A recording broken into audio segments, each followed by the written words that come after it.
As well as the growing stress on water resources, this wave of urbanization has other consequences. The most isolated villages are abandoned and their terraces neglected.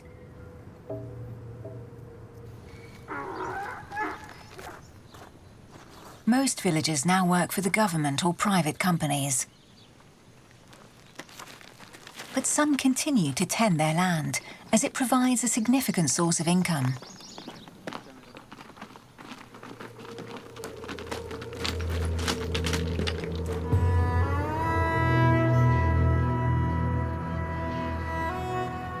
This is true of Mussabah al-Awami, who works at the regional hospital.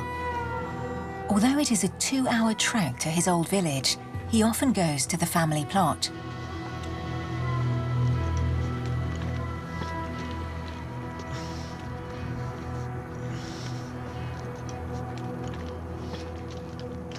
Whenever he can, he takes his son Muntir.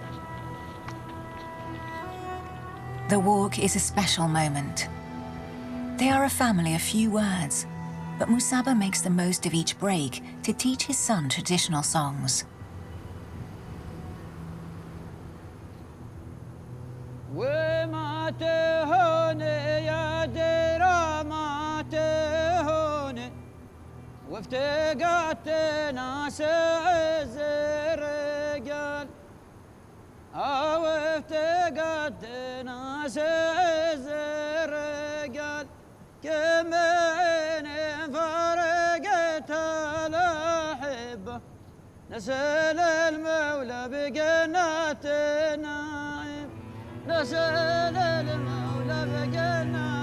In the middle of this barren landscape, the oasis finally appears around a bend in the canyon.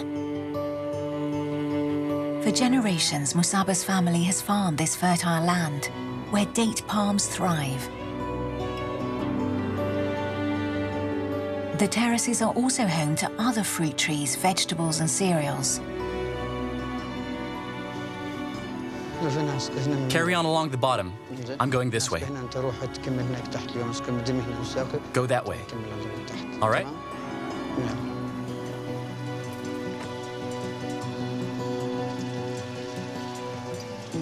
When he gets to the plot, Mussabah starts by opening the falaj. Muntir knows exactly what to do. Like his brothers before him, he does just as his father has taught him.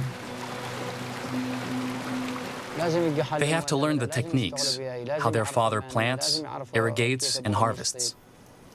How to take care of each tree. How to look after the date palms, the lemon trees, and the mango trees. They will pass on these skills. I hope with all my heart that they will not give up when I'm gone.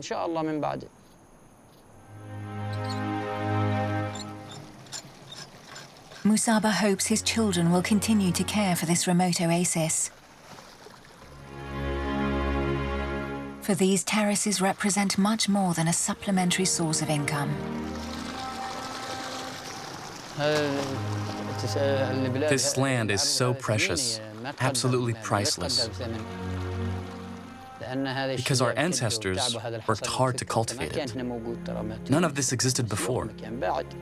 So it is our duty to care for this land.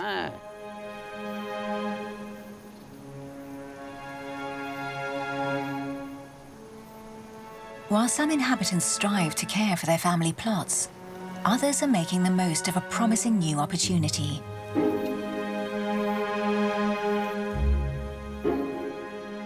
The oases and villages of Jebel Akhdar are attracting more and more tourists each year. Aware of the treasure bequeathed by their ancestors, the Omanis are taking ownership of the future of their villages. West of Jebel Akhdar, the old houses of Misfat al-Ibrahim nestle in the middle of a lush oasis.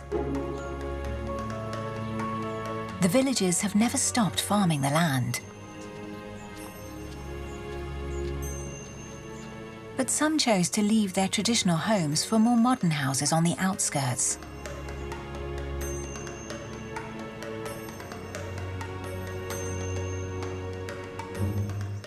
However, in the past 10 years, this old village has got a new lease of life.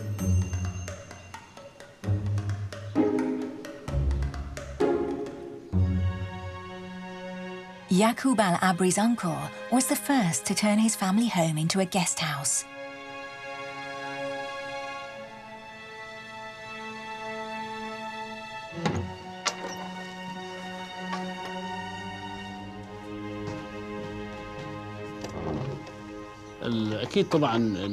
I spent my childhood in this house.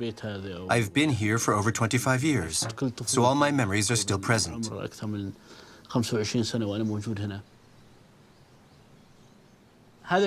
This beautiful place that people from all over the world come to visit is a wonderful nature site.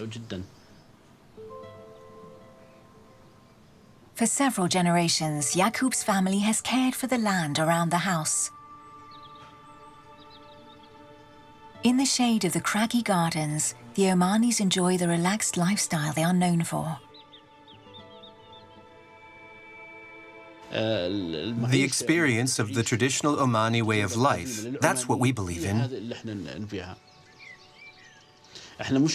We don't sell the sort of luxury things you find in hotels. We want tourists to experience the authentic Omani way of life with us. They sleep on the floor and eat Omani dishes cooked by local families.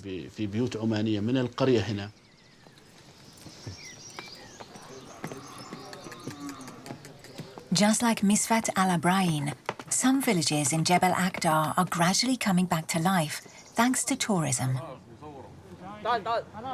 Respectful of local heritage, these initiatives have nothing in common with the luxury resorts that have sprung up recently in the region. Our presence here as Omani residents of the village inspires us to take care of it and make it sustainable. As we've managed to maintain agriculture, we now have to preserve the old houses and enhance them in one way or another. The village, our customs, the place, our irrigation system. It's a source of great pride for me. This village and the Omani traditions are kept alive here.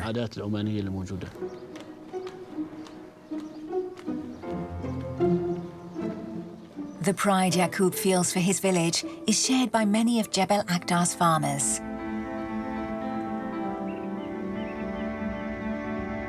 These men and women continue to work tirelessly on the terraces built by their ancestors.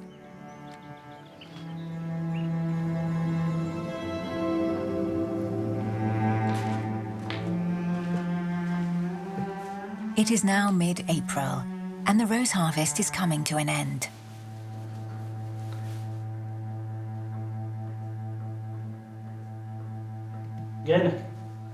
Okay.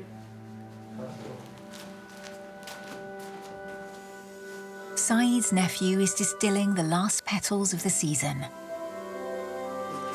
Although gas has replaced charcoal, the distilling is still done the traditional way.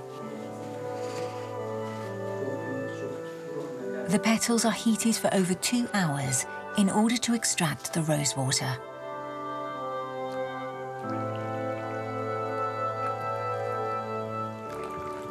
The precious elixir of the mountains will soon adorn shelves across the country.